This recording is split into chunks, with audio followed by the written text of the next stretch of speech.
Welcome to Not Milk Never Milk. Subscribe if you're lactose intolerant.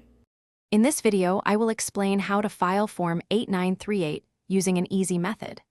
This form is crucial for United States citizens, resident aliens, and certain non-resident aliens who hold specified foreign financial assets.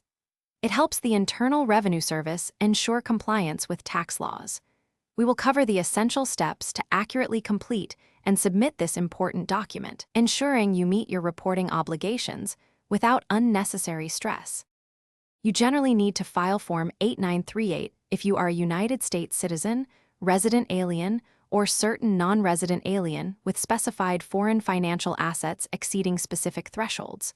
For individuals living in the U.S., the threshold is $50,000 on the last day of the tax year, or $75,000 at any time during the year, if filing single. For married individuals filing jointly, these thresholds double to $100,000 and $150,000, respectively. Form 8938 requires you to report a wide range of specified foreign financial assets.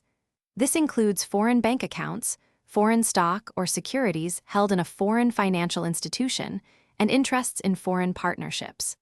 Additionally, foreign mutual funds, foreign annuities, and foreign real estate held through a foreign entity are typically reportable. It's important to list the maximum value of each asset during the tax year and its value on the last day of the tax year. Filing Form 8938 is straightforward when done correctly.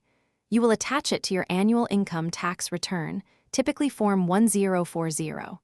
Ensure you accurately report the maximum value of each asset during the year and its value on the last day. Maintain meticulous records of all your foreign financial assets and their values.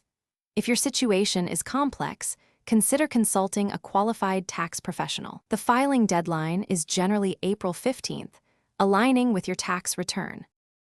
Thanks for watching. If this was helpful, leave a like and consider subscribing. See you next time.